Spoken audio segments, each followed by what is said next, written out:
Hello everyone, आज मैले नयाँ रेसिपी लिएर आएको छु। यो चाहिँ बच्चाको लागि हो र यो लन्चमा एकदम राम्रो हुन्छ। मैले सबै भेजिटेबललाई मजाले मसिनो काटेँ। त्यसपछि मैले यसलाई चाहिँ हल्का फ्राई गरेछु।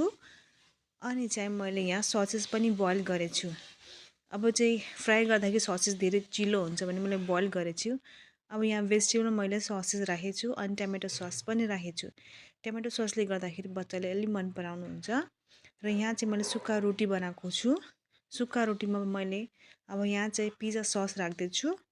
पिज्जा सस राखेपछि त्यो तरकारी पनि राख्छु अनि यसलाई चाहिँ मैले मजाले रोल गर्छु र टिफिनमा हाल्दैछु।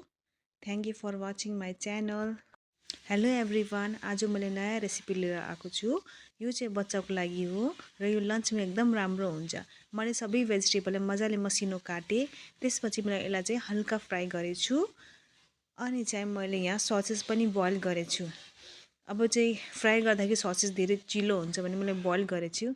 अब यहाँ भेजिटेबलमा मैले ससेस राखेको छु अनि टमेटो सस पनि राखेको छु।